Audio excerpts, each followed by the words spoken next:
बिस्मिल्लाहिर्रहमानिर्रहीम। कैसे हैं भैया आप लोग? रटना नहीं है, समझना है। Syntax book board, matric chemistry, chapter number 13, nitrogen and oxygen. ये नाइट्रोजन सीरीज़ चल रही है, इसका पार्ट 8 और ये आखिरी पार्ट है नाइट्रोजन सीरीज़ का।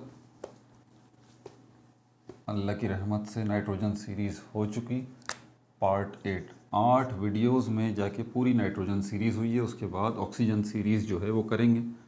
वीडियोस बड़ी बना रहा हूँ। पिछली वीडियो पार्ट 7 देख के अंदाज़ा हो गया होगा, 1 घंटा 10 मिनट, क्योंकि टाइम कम है और काम बहुत ज़्यादा है। कॉपी पेंसिल ले लीजिए, लेक्चर को नोट करना है और मुस्कुराते रहना है। पार्ट 8 के अंदर कौन से रह गए टॉपिक्स? इसमें physical properties of nitric acid को डिस्कस करेंगे। Physical properties of nitric acid,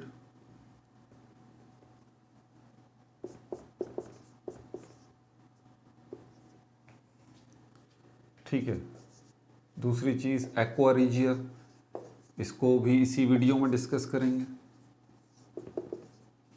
और uses of nitric acid, uses of nitric acid, इसको भी इसी वीडियो में डिस्कस करेंगे। बहुत कुछ है लिखने वाला, तो लेक्चर को लाजमी नोट करें और मेरे साथ साथ रहें। लेक्चर जैसे जैसे आगे बढ़ रहा है कॉपी पेंसिल साथ रखें और नोट करते रहें। सबसे पहले physical properties of nitric acid, HNO3 क्या है भाई? ये सबसे पहले है क्या ये? वॉट? आप कहेंगे ये एसिड है, बिल्कुल सही बात है।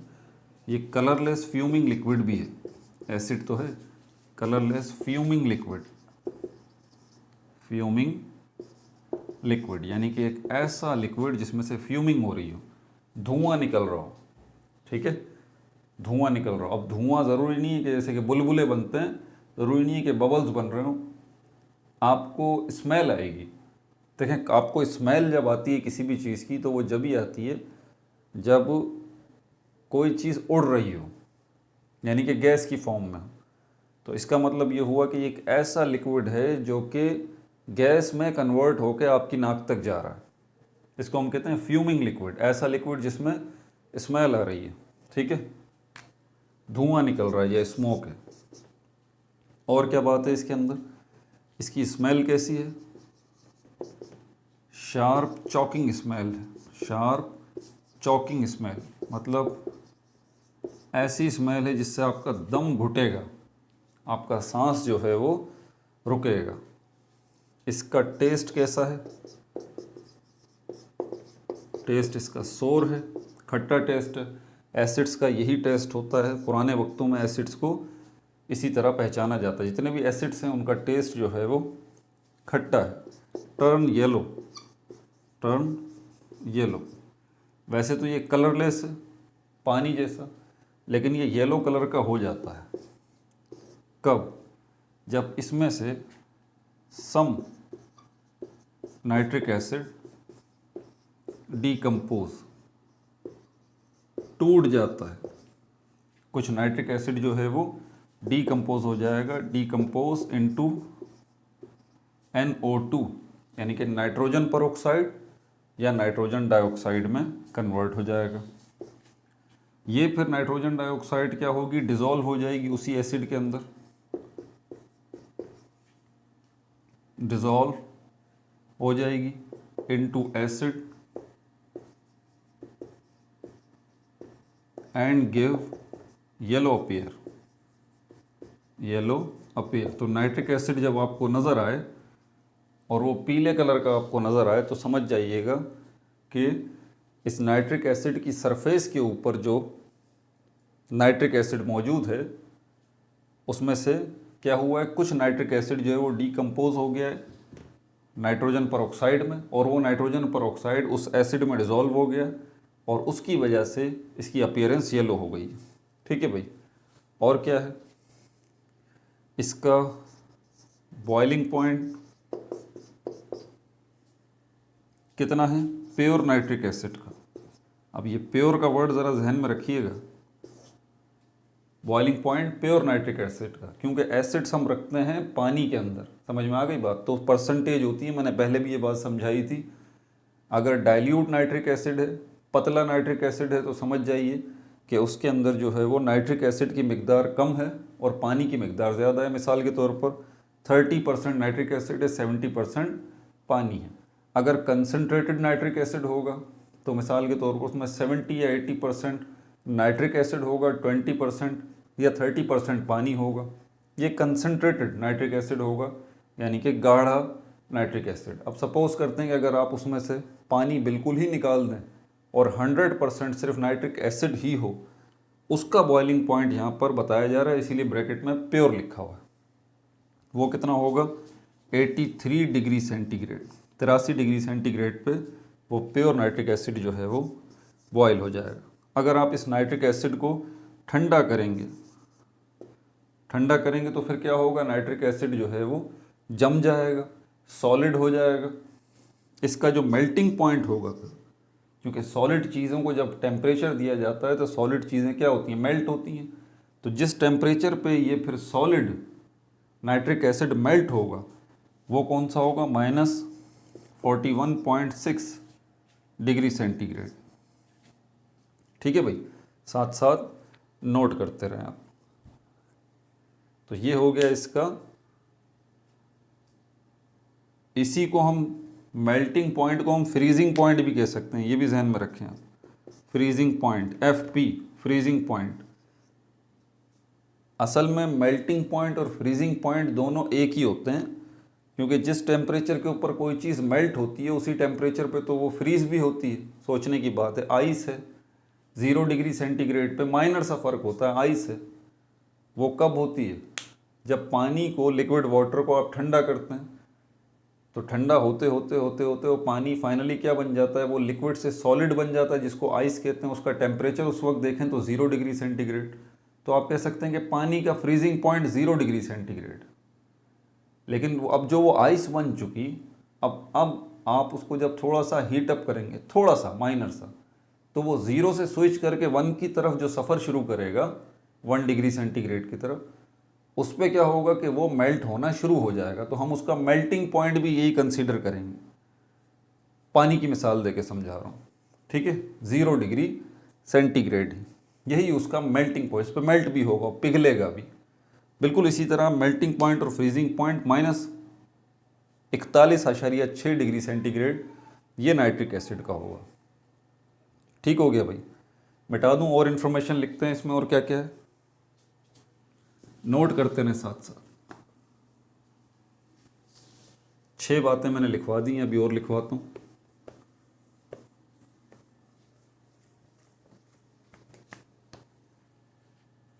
डेंसिटीज की देखें, जब भी डेंसिटी की बात होगी, फ्रीजिंग पॉइंट की बात होगी, बॉइलिंग पॉइंट की बात होगी, तो ब्रैकेट में ये जहन में रहें, ये प्योर की बात हो रही है, खालिस। ठीक है? तो इसकी खालिस जो है वो नाइट्रिक एसिड की 1.52 ग्राम पर क्यूबिक सेंटीमीटर, ये इसकी डेंसिटी है। क्योंकि हम एसिड्स को पानी में मिला के रखते हैं, इसीलिए आप दुकान पे जब जाएंगे, कोई एसिड लेने जाएंगे, तो वो आपसे ये बोलेगा, भाई साहब किस कंसंट्रेशन का आपको एसिड चाहिए। तो मुख्तलिफ नाम होते हैं, जैसे कि एक अभी एसिड का, नाइट्रिक एसिड का नाम लिख रहा हूँ मैं, 65% ऑर्डिनरी नाइट्रिक एसिड। अब ये 65% ऑर्डिनरी नाइट्रिक एसिड ये नाम है इस एसिड का। क्या पता लग रहा है इससे कि ये वो एसिड है जिसमें 65% तो नाइट्रिक एसिड है और 35% पानी है। अगर आपको डाइल्यूट नाइट्रिक एसिड चाहिए तो आप उससे बोले भाई 30% ऑर्डिनरी नाइट्रिक एसिड दे दो, तो वो 30% वाला आपको दे देगा।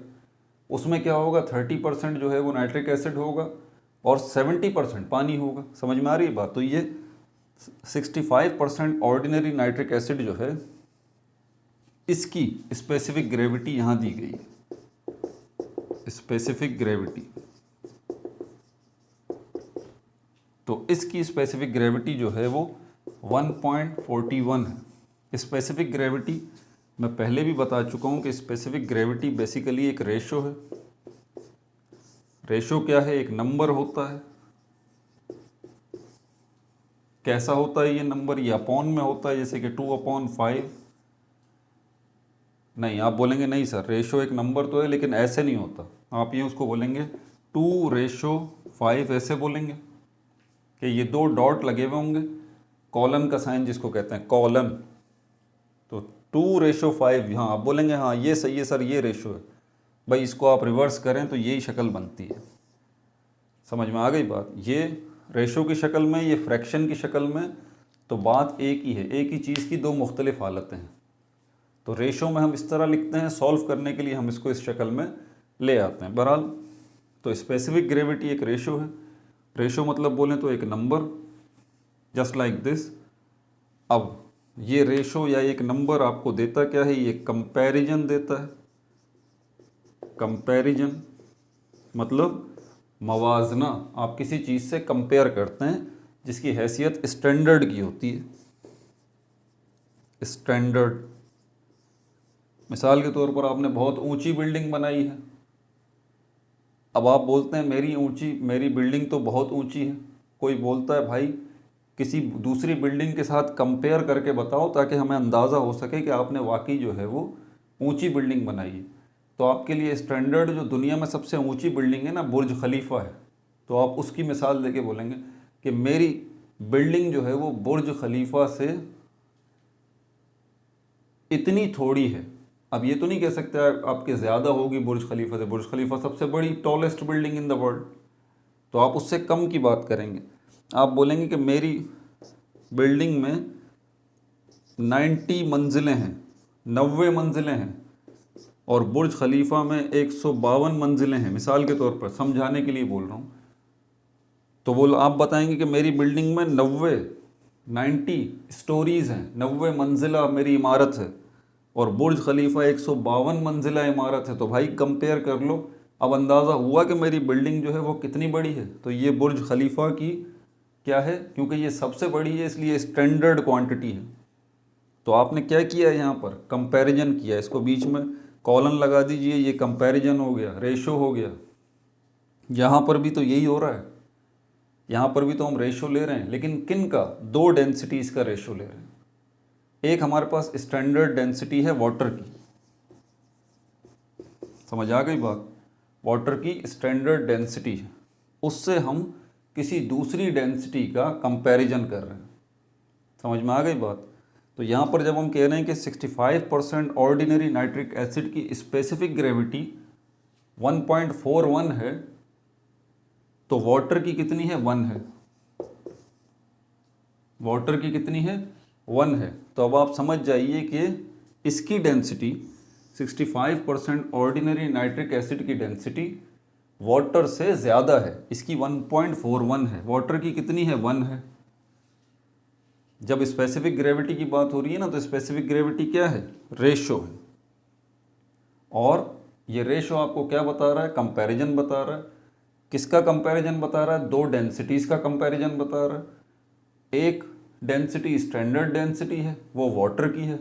दूसरी वो डेंसिटी है जिसके बारे में आप बात करना चाह रहे हैं। तो स्पेसिफिक ग्रेविटी क्या है? कंपैरिजन है। तो हमारे पास ऑर्डिनरी नाइट्रिक एसिड की डेंसिटी जो है 1.41 है, और वाटर की डेंसिटी 1 है। समझ में आ रही है बात? तो अंदाज़ा कर लीजिए, इससे आपको आसानी हो जाएगी। तो स्पेसिफिक ग्रेविटी जब भी आपके सामने आए तो ये मिसाल जो है ना बुर्ज खलीफा वाली और रेशो वाली, और इस एग्जाम्पल को अपने जहन में बिठा लें। आपको स्पेसिफिक ग्रेविटी जो है वो समझने में परेशानी नहीं होगी। वैसे मैं सोच रहा हूँ कि एक शॉर्ट वीडियो स्पेसिफिक ग्रेविटी के ऊपर भी बनाऊँ, क्योंकि केमिस्ट्री में ये बार बार टर्म आ जाती है। इसमें क्या करते हैं? दो डेंसिटीज़ का कंपैरिजन है। एक डेंसिटी वाटर है और दूसरी कोई भी दूसरा ऑब्जेक्ट जिसकी डेंसिटी को आप कंपेयर करना चाहते हैं। ठीक है भाई, मिटा दूँ नीचे वाला। तो स्पेसिफिक ग्रेविटी इस की, तो एमसीक्यूज़ में अगर ये सवाल आए तो परेशान मत होइएगा। ठीक है, ज़रा देख लीजिएगा कि वो नाइट्रिक एसिड, कौन से नाइट्रिक एसिड की स्पेसिफिक ग्रेविटी पूछ रहा है आपसे।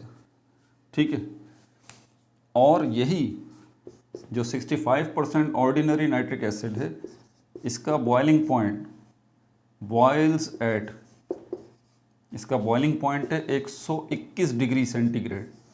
अब आप खुद कंपेयर कर लीजिए, प्योर नाइट्रिक एसिड का बॉइलिंग पॉइंट क्या था, 83, यही था ना।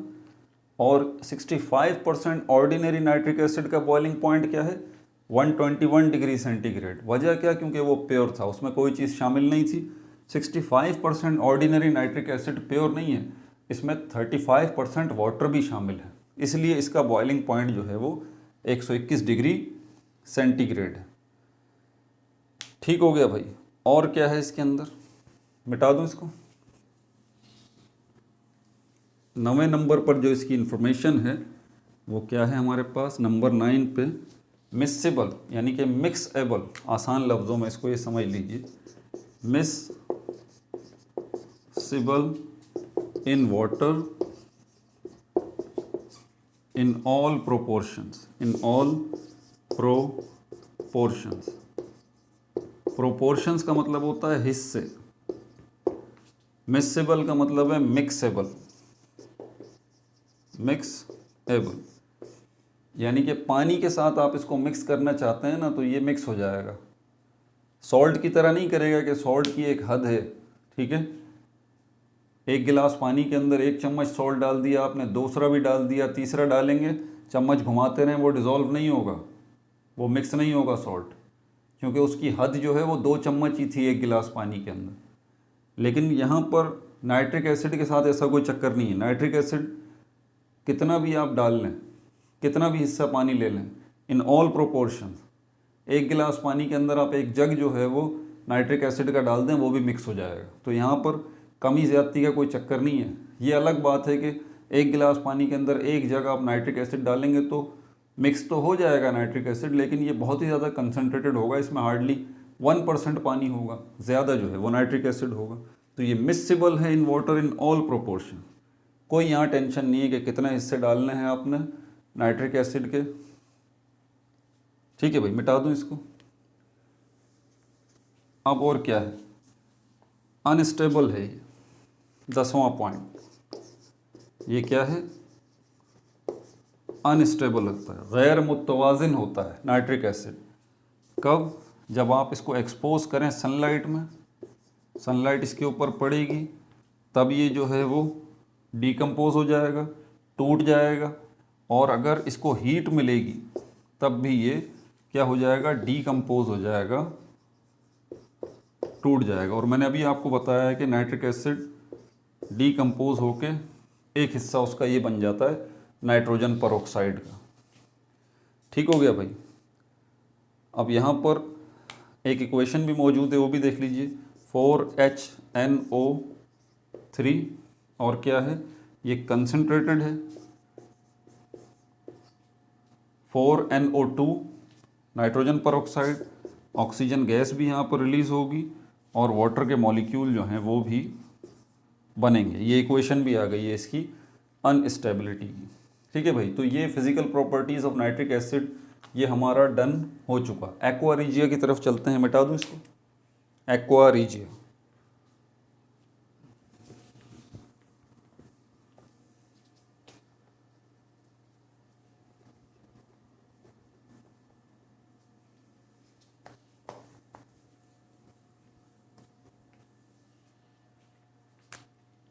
नंबर 2, एक्वा रीजिया को भी देख लीजिए। एक्वा रीजिया, इसका मतलब है royal water, royal water. Royal word का मतलब होता है बादशाहत, बादशाहत। मिसाल के तौर पर he belongs to a royal family, वो एक शाही ख़ानदान से ताल्लुक़ रखता है। बादशाहत या शाही, यानी ऐसा पानी जो कि कौन इस्तेमाल कर रहे हैं, बादशाह लोग इस्तेमाल कर रहे हैं। ठीक है, एक्वा रीजिया मतलब क्या है इसका, रॉयल वाटर। बहुत पहले वक्तों में इस्तेमाल होता था, ये अभी भी इस्तेमाल होता है, मिटा दूँ तो इसकी वर्ड्स मीनिंग हो गई। है क्या, नाम से ही पता लग रहा है, रॉयल वाटर। वॉट है क्या ये लिक्विड है, एक लिक्विड है। पहली बात, किस टाइप का लिक्विड है ये, टाइप प्योर लिक्विड है या मिक्सचर है? ये मिक्सचर है।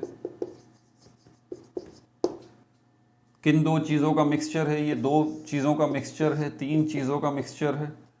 ये नाइट्रिक एसिड HNO3 और हाइड्रोक्लोरिक एसिड, इन दो एसिड्स का मिक्सचर है ये, जिसको हम एक्वा रीजिया या रॉयल वाटर कहते हैं।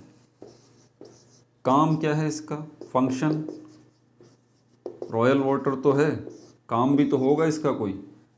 ये डिसॉल्व करता है नोबल मेटल्स को, डिसॉल्व नोबल मेटल्स, महंगे महंगे मेटल्स, कीमती तरीन मेटल्स, उनको डिसॉल्व करता है। जैसे कि गोल्ड है, प्लाटिनम है, इनको ये डिसॉल्व कर देगा। वाई? क्यों ज़रूरत पेश आई भाई इसकी? मेटल्स को, ये जो नोबल मेटल्स हैं, प्लेटिनम है, गोल्ड है, प्लेटिनम को वाइट गोल्ड भी कहते हैं, तो इनको डिसॉल्व करने की ज़रूरत क्यों पेश आई? क्योंकि पहले वक्तों में गोल्ड वगैरह, प्लेटिनम जब ये निकलते थे तो कुछ दूसरी चीज़ों के साथ ये मिक्स हुए हुए होते थे पाउडर फॉर्म में, तो इनको डिसॉल्व करके सेपरेट किया जाता था। अब ये तो लंबी डिटेल है, इसमें तो मैं नहीं जा सकता। बहरहाल अब ये याद रख लीजिए वजह क्या है इसकी, कि नोबल मेटल्स को डिसॉल्व करने के लिए इसको यूज़ किया जाता था। अब इसकी केमिकल इक्वेशन देख लेते हैं, मिटाऊँ इसको। मिसाल के तौर पर अगर गोल्ड को डिसॉल्व करना है, एग्जाम्पल इसकी, आप गोल्ड का सिंबल है AU, आप इसको डिसॉल्व करना चाहते हैं तो आपको HNO3 नाइट्रिक एसिड के साथ हाइड्रोक्लोरिक एसिड दोनों को मिक्स करना पड़ेगा। जैसे ही आप इस दोनों को मिक्स करेंगे तो उसके नतीजे में क्या चीज़ बनेगी? उसके नतीजे में दो कंपाउंड बनेंगे। ठीक है भाई, तीन कंपाउंड बनेंगे। एक है नाइट्रोसाइल क्लोराइड और दूसरा है यहाँ पर हमारे पास वाटर 2H2O, और तीसरी चीज़ जो है ये नेसेंट क्लोरीन इसको कहते हैं। ये हमारे पास क्या है? नाइट्रोसाइल क्लोराइड, नाइट्रोसाइल क्लोराइड इसको कहा जाता है, नाइट्रोसाइल NITROCYL, नाइट्रोसाइल क्लोराइड। जब इन दोनों को आपस में मिक्स करेंगे तो इससे तीन चीज़ें मिलेंगी, नाइट्रोसाइल क्लोराइड, वाटर और ये क्लोरीन।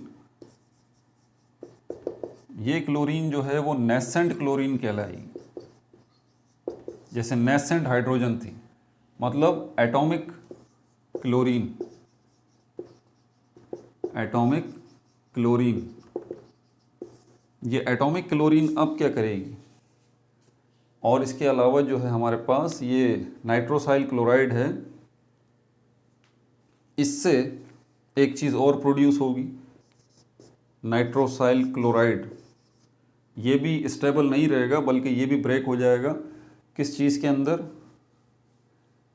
ये नाइट्रिक ऑक्साइड जो कि गैस है, नाइट्रिक ऑक्साइड, ये उस लिक्विड में से निकल जाएगी बाहर, रिलीज़ हो जाएगी, और उस लिक्विड में ये दोबारा हमें नेसेंट क्लोरीन मिल जाएगी। तो ये नेसेंट क्लोरीन जो है इसकी हमें ज़रूरत है। गोल्ड याद रहे ऑलरेडी उस मिक्सचर में हमने डाला हुआ है, बल्कि अभी डालते हैं।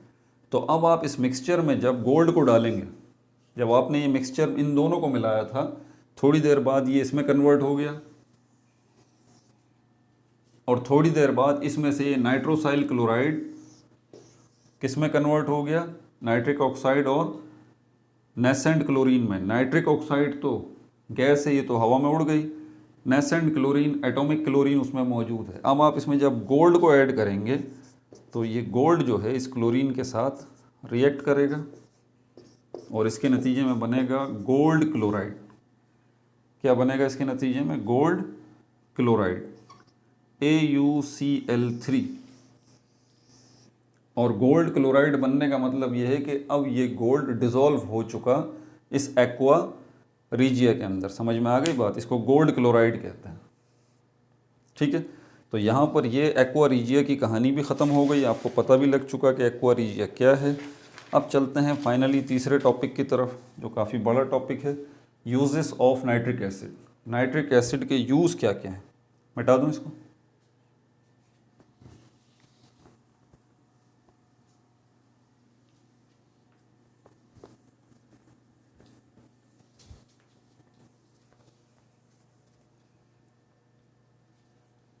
तीसरा टॉपिक,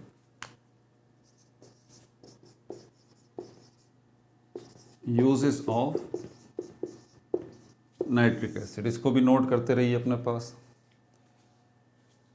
पहली बात, इम्पोर्टेंट केमिकल है ये।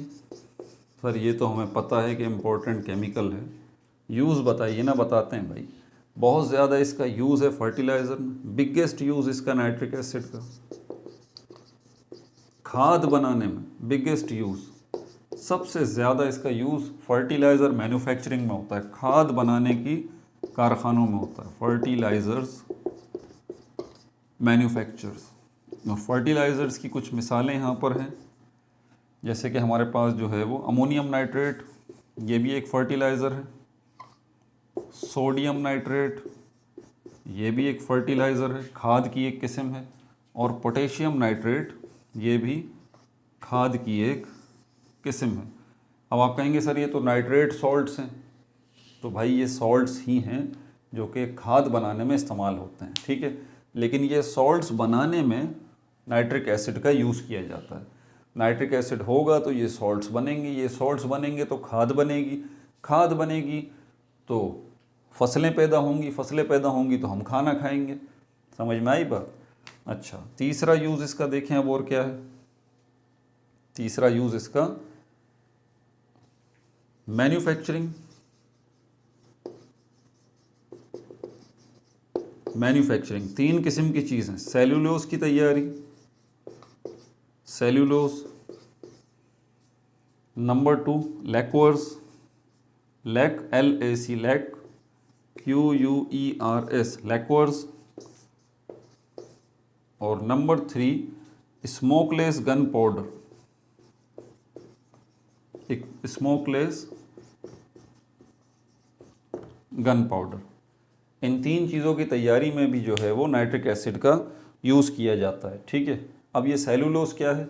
अब बायो के बच्चे बोल रहे होंगे सर हमें तो पता है, क्या है भाई ये सेलुलोज। सर ये मॉलिक्यूल की एक टाइप है, ये एक कंपाउंड है, ये एक केमिकल है जो कि प्लांट्स में पाया जाता है और प्लांट्स की सेल वॉल बनाता है ये सेलुलोज। आप क्या कहेंगे सर ये केमिकल है, बायो के स्टूडेंट फ़ौरन बोलेंगे ये केमिकल है, इससे क्या बन रही हैं, प्लांट सेल वॉल्स बन रही हैं। तो दुनिया में जहाँ जहाँ प्लांट मौजूद हैं, ज़मीन के ऊपर मौजूद हैं, पानी के अंदर मौजूद हैं, पहाड़ों पे मौजूद हैं, प्लांट्स दरख्तों की शक्ल में, छोटे पौधों की शक्ल में, पानी के अंदर भी प्लांट्स हैं, सब के सब जहाँ प्लांट्स हैं तो वहाँ प्लांट्स किससे मिलके बने, सेल्स से मिलके बने। उन सेल्स के अंदर एक वॉल होती है मोटी सी, जिसको हम प्लांट सेल वॉल कहते हैं, और वो इस केमिकल सेलुलोज से बनता है। इन्हीं प्लांट्स को हम लेते हैं और उन्हीं प्लांट्स की सेल वॉल्स निकालते हैं, और उन प्लांट की सेल वॉल में से ये सेलुलोज को निकाला जाता है, और ये फिर सेलुलोज किस में इस्तेमाल होता है, ये मुख्तलिफ़ कामों में इसका यूज़ होता है। मिसाल के तौर पर ये पेपर, कागज़ बनाने में सेलुलोज इस्तेमाल होता है। ये जो हम बोलते हैं ना कागज़ लकड़ी से बनता है, तो भाई लकड़ी तो वैसे समझाने के लिए बोला जाता है कि कागज़ वुड से बनता है, बेसिकली कागज़ इस सेलुलोज से बनता है, ठीक है। तो कागज़ बनाने में इस्तेमाल किया जाता है, फिल्म बनाने में इस्तेमाल किया जाता है। ये फिल्म कौन सी वाली फिल्म नहीं जिनको मूवीज़ कहते हैं, नहीं, ये वो फिल्म नहीं। ये फिल्म क्या है, इनको हम फोटोग्राफिक प्लेट्स भी कहते हैं, फोटोग्राफिक प्लेट्स। ये फोटोग्राफिक प्लेट्स जो है, क्या काम होता है इन फोटोग्राफिक प्लेट्स का। इन फोटोग्राफिक प्लेट्स का ये काम होता है कि जब इनके ऊपर लाइट पड़ती है तो लाइट में जो तस्वीर होती है, ये फोटोग्राफिक प्लेट्स उस तस्वीर को, वो फोटोग्राफिक प्लेट्स जो हैं वो तस्वीर जो लाइट के अंदर आ रही होती है, लाइट आती है किसी ऑब्जेक्ट से टकरा कर तो उस ऑब्जेक्ट का इमेज लेके आ जाती है ना। अब वो लाइट जब उस ऑब्जेक्ट का इमेज लेके आ रही है रिफ्लेक्ट होके, तो हमें तो ये लाइट में से ये इमेज चाहिए ना, निकालेंगे ना। कैसे निकालेंगे? हम इस लाइट को स्ट्राइक कराएंगे इस फोटोग्राफिक प्लेट के ऊपर, जिसको फिल्म कहा जा रहा है। जब लाइट जो कि ये इमेज लेके आ रही है, जब इस फोटोग्राफिक प्लेट से टकराएगी और टकराने के बाद क्या करेगी, जो इमेज इस लाइट में होगा वो इस फोटोग्राफिक प्लेट पे पेस्ट हो जाएगा और लाइट टकरा कर वापस चली जाएगी। समझ में आ गई बात? तो इनको फिल्म्स कहा जा रहा है, ये फिल्म। तो ये बनाने में भी जो है वो सेलुलोज का बहुत बड़ा किरदार है, और सेलुलोज की तैयारी में नाइट्रिक एसिड का बहुत बड़ा किरदार है। और क्या है, मिटाऊं इसको? देखें कितनी इंफॉर्मेशन। अच्छा, और कहाँ यूज़ हो रहा है इसका? एक्सप्लोसिव्स बनाने में भी इसका सेलुलोज का इस्तेमाल होता है। बारूद बनाने में, जी, एक्सप्लोसिव्स बनाने में भी इसका यूज़ होता है। और नंबर 4, प्लास्टिक्स बनाने में भी इस सेलुलोज का इस्तेमाल किया जाता है। अब देखें कितनी चीज़ें हैं जो कि ये सेलुलोज बना रहा है, और सेलुलोज की तैयारी में नाइट्रिक एसिड इस्तेमाल किया जाता है। कितना बड़ा किरदार है नाइट्रिक एसिड का, देख लीजिए। ठीक है, और क्या क्या है? ये लैक्वर्स, ज़रा इनको भी देख लीजिए। लैक्वर्स की तैयारी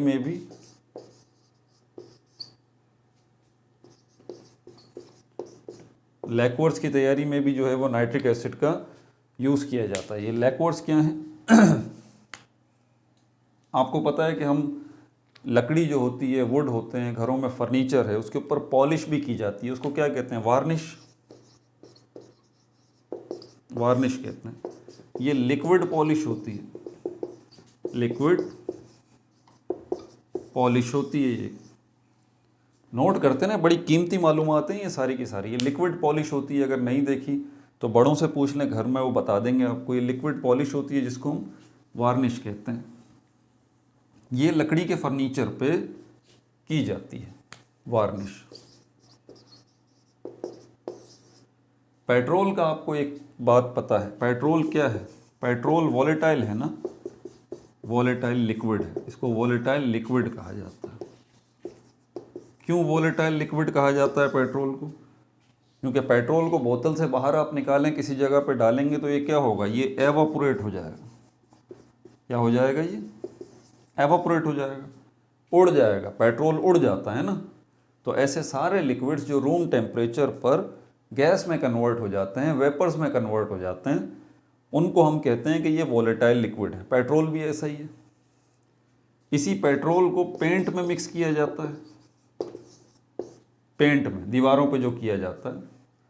अब ये पेंट में मिक्स किया जाता है इसी पेट्रोल को, किस लिए? ताकि ये पेंट थोड़ा सा पतला हो जाए अपनी ज़रूरत के मुताबिक। ठीक है, दीवारों पे करने के लिए तो इसको मिक्स किया जाता है। आप दीवारों पे इसको कर देते हैं।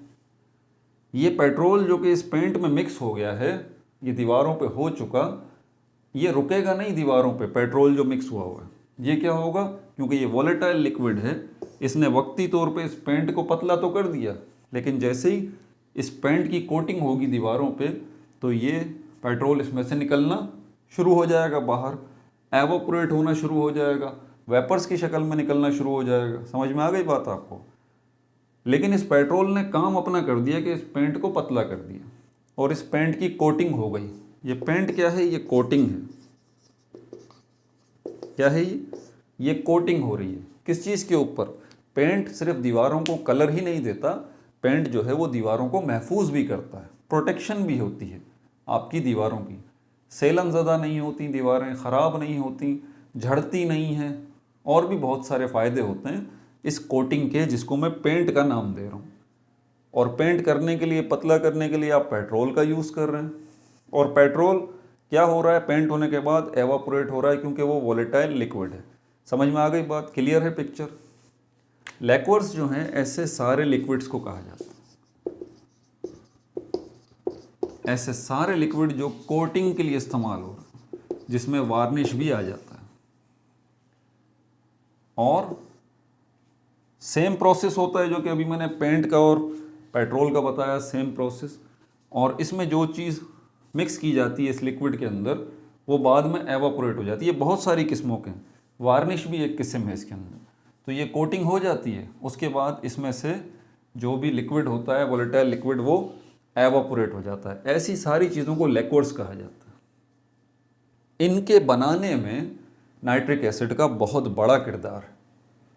समझ में आ गई बात? इनके बनाने में नाइट्रिक एसिड का बहुत बड़ा किरदार है। तो ऐसी सारी चीज़ों को जो कि कोटिंग पर्पस के लिए इस्तेमाल, ऐसे सारे लिक्विड्स को जो कि कोटिंग पर्पस के लिए इस्तेमाल किए जा रहे हैं, लकड़ी है, दीवारें हैं, प्लास्टिक है, इनको महफूज करने के लिए, उन ऐसी सारी चीज़ों को लिक्विड्स कहा जाता है। और वो कौन बनाता है? उसके बनाने में किसका किरदार है बहुत बड़ा? नाइट्रिक एसिड का। ठीक है भाई, तो लिक्विड्स भी हो गया। Smokeless gun powder, gun powder क्या है ये भी बता दूं आपको, मिटा दूं इसको।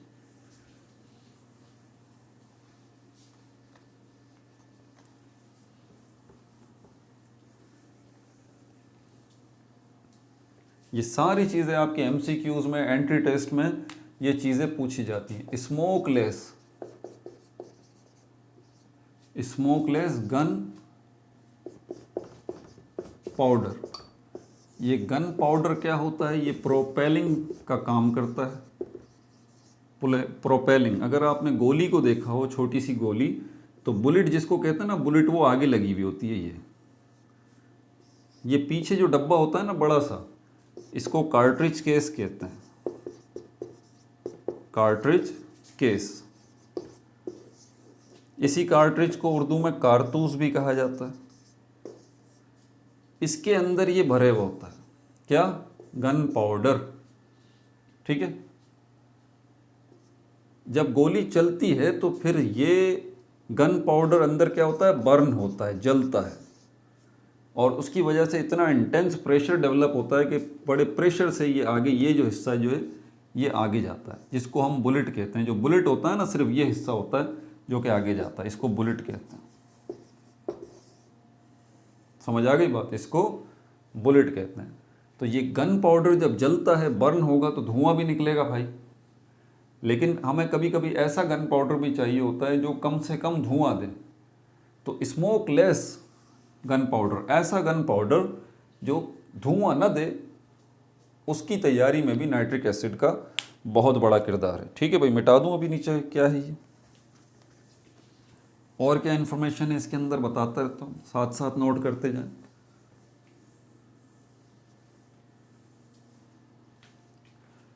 और कहाँ इस्तेमाल हो रहा है ये? नंबरिंग ही भूल गया, पता नहीं कौन सी नंबरिंग चल रही थी। डाइज में और किस में इस्तेमाल हो रहा है? एक्सप्लोजिव में जो है वो नाइट्रिक एसिड का इस्तेमाल होता है। एक्सप्लोजिव, बारूद, बहुत सारी किस्मों के होते हैं। ठीक है भाई, इसमें दो किस्में जो आपकी बुक में लिखी हुई हैं वो मैं यहाँ लिख देता हूँ।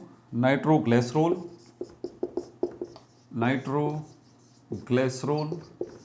एक तो ये बारूद है, दूसरा TNT। ये तो आपने बहुत ही सुना होगा, कार्टून में भी देखा होगा, वो धमाका होता है बड़ा सा बम का। ठीक है, तो वो TNT उसके ऊपर लिखा होता है। टॉम एंड जेरी के कार्टून के अंदर तो आपने बहुत ही देखा होगा TNT, वो छोटे छोटे बम होते हैं, उनके ऊपर भी TNT लिखा होता है। इसका मतलब होता है ट्राई नाइट्रोटोलिन। क्या है? Try nitrotoluene. ये फुल वर्ड्स हैं इसके, ट्राई नाइट्रोटोलिन। सारी इन्फॉर्मेशन बहुत प्रीशियस है आपके लिए। कभी भी एमसीक्यूज में, एंट्री टेस्ट में, कहीं भी ये क्वेश्चन पूछा जा सकता है। तो डाइस किसको कहते हैं? एक्सप्लोजिव मैंने बता दिया, नाइट्रोग्लिसरॉल और TNT। इनके बनाने में नाइट्रिक एसिड। डाइस जो है कलर्स, जितने भी कलर हैं, कपड़ों को कलर करने के लिए टेक्सटाइल मिल के अंदर डाइस का इस्तेमाल किया जाता है। कपड़ों को रंगने के लिए, कलर करने के लिए जो डाइज होते हैं, आप अपने हेयर, बाल भी डाई करते हैं ना, तो इनके बनाने में भी ये डाइज जो हैं, इनके बनाने में भी नाइट्रिक एसिड का बहुत बड़ा किरदार है। ठीक है भाई, और आगे देखें और क्या है इसमें, मिटा दूं ये, नोट करते रहें सारी की सारी चीज़ें। As reducing agent,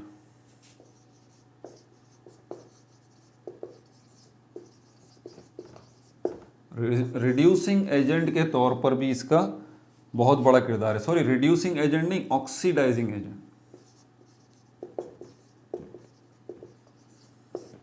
oxidising agent. Oxidising agent point of view से ये कहाँ कहाँ इस्तेमाल हो रहा है? Production of polymers, production of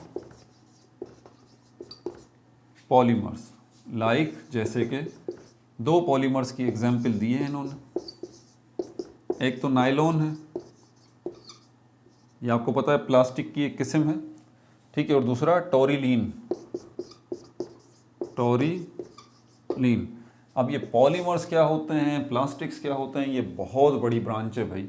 अब इसके ऊपर तो बताने लग गया तो कितने टाइम इसमें निकल जाएगा, ठीक है।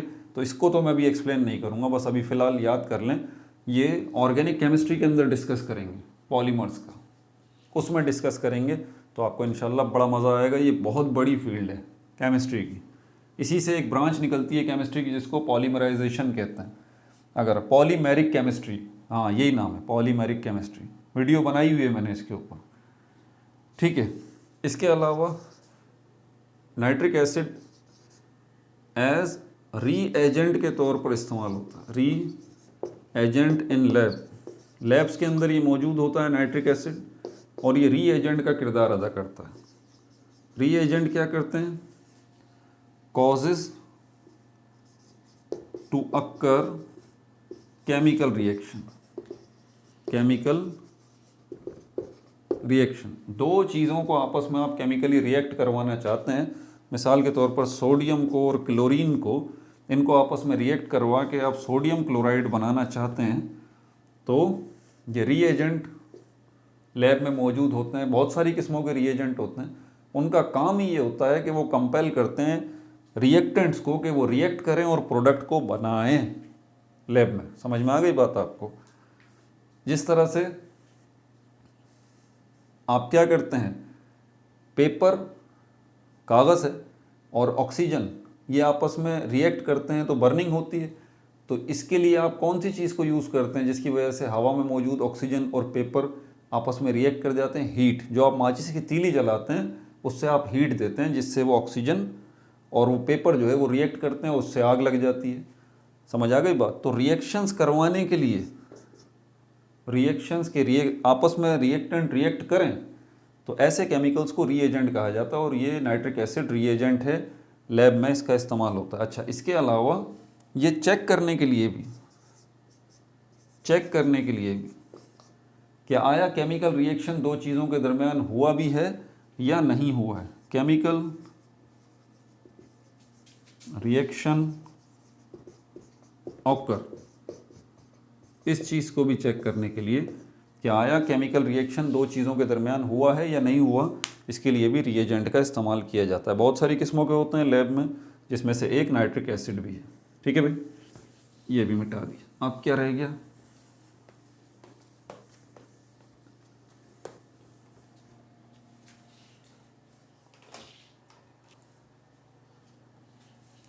अच्छा, नाइट्रेटिंग एजेंट के तौर पर इस्तेमाल किया जाता है इसका, नाइट्रेटिंग एजेंट। ये हम डिस्कस कर चुके हैं पिछली वीडियो में, जो 1 घंटा 10 मिनट की वीडियो है, उसके अंदर हमने नाइट्रिक एसिड को एज अ नाइट्रेटिंग एजेंट, जो कि नाइट्रो ग्रुप जो है वो प्रोवाइड करता है, नाइट्रो ग्रुप जिसको हम ये कहते हैं सिंगल कोवलेंट बॉन्ड NO2, ये प्रोवाइड करने वाला है, जिससे बहुत सारे केमिकल रिएक्शंस होते हैं।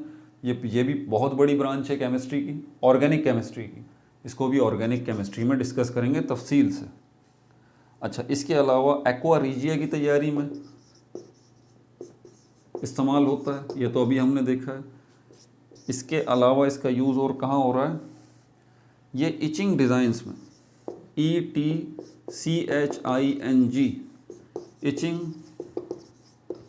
डिज़ाइंस। देखिए ये बोर्ड है, इसके ऊपर डिज़ाइनिंग करना आपके लिए आसान है, पेपर के ऊपर डिज़ाइनिंग करना आपके लिए आसान है।